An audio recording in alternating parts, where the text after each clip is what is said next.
slow training is just moving from control point to control point without, in this case, using the inertia or the momentum of the person to have that be my control point. This is going to teach you more, it's going to bring more of the internal aspects into it, but also even better understanding of just the anatomy of a human being and their basic support structure and all that kind of stuff, okay? So it's important that he's got some energy, and I'm going really slow.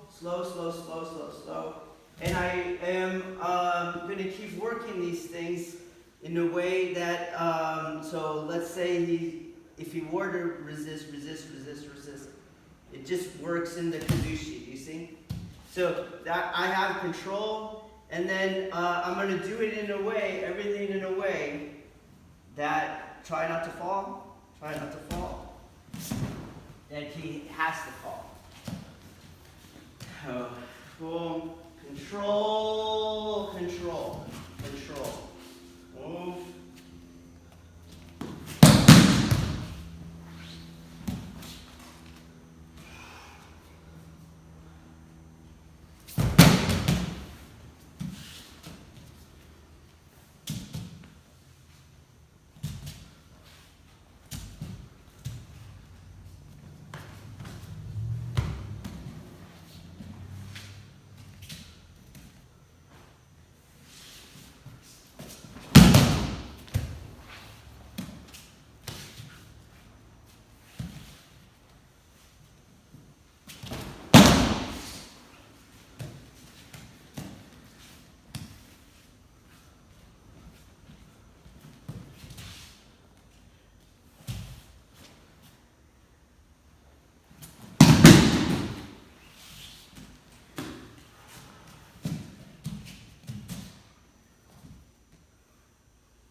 between external aspects and internal aspects are only in a way oppositional from a learning point of view, but from an application point of view, they're not. Okay, and this drill is a way that you use your kokyu or your aiki, and making sure that it's free of any kind of momentum and inertia, which of course you would use, but you will have a much more solid mechanical understanding of the deconstruction of their martial ability, let's just say Kuzushi. If you solve for kokyu and aiki without inertia, momentum, that kind of stuff, okay? So I am using kokyu and aiki, but I'm using it in a way that I'm venturing into the mechanical application of what am I doing to his body mechanically, and hence it's not oppositional to external things, okay? So as we go, we'll show you how this works, okay? So he came in, and here's your Jiu-jitsu yield, all right? But let's change him. He wants to push on me. And he's not going to push because everything is grounded on the back foot. Everything's grounded on the back foot, okay? And then if we turn, this hand sort of on the back side is ready for him if he tries to pull out. So he pulls out. And I have that energy there, okay? So we're in this lock now as I'm doing this stuff, okay? And let's say he tries to lift his leg, the downward energy here, he can't lift his leg, okay? Let's say he tries to let go here, and you'll have the aiki adhesion on the inside. Or let's say he tries to strike me, you'll have the inside line, and the same thing goes on here. You'll have the inside line. He tries to let go, you still have your own grip. So you're in a mechanical position of control. Okay?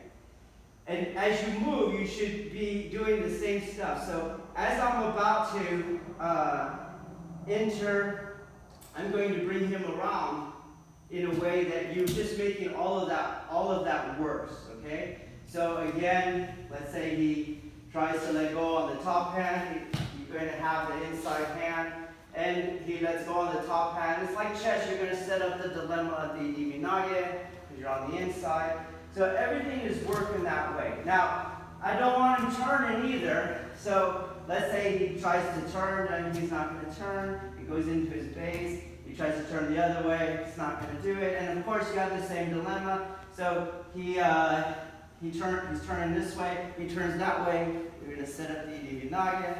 He turns the other way, right? You're going to set up the other hand into the rear karate. So you're setting up these energetic dilemmas, okay? And now as I move around, I'm going to add another control point at his neck, okay?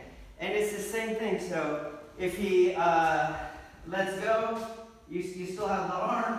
If he lets go, you still have the arm.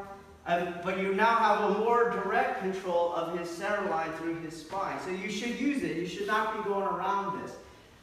I make that adhesion point, and I use that to keep the head where it is as the hands and the weight shifting continue to bring it forward, and he's more into the tilt.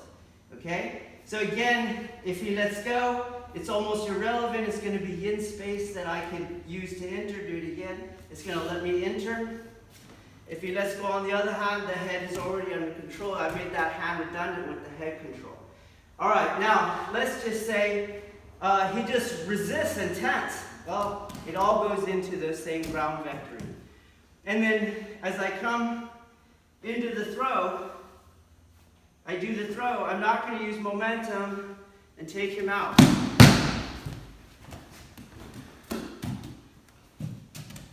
I'm going to structurally vector in a way that he's being deconstructed posturally, okay? So resist.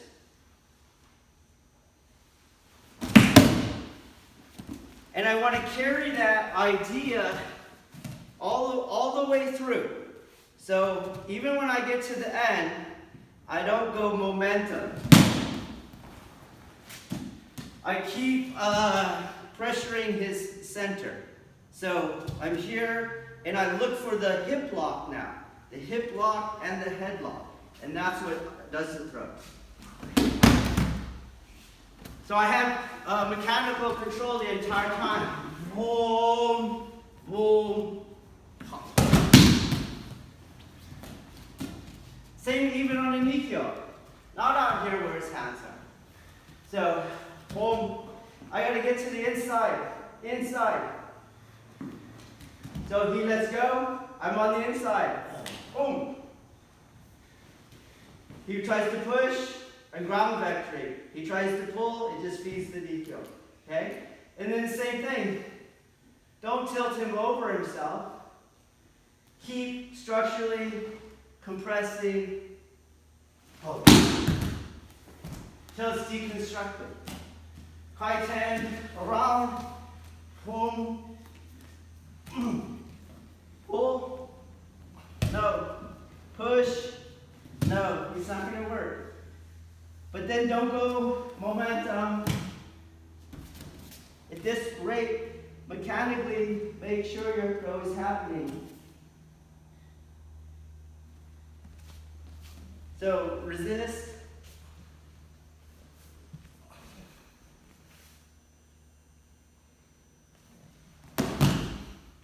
Okay? Try to make it where you take out all inertia momentum.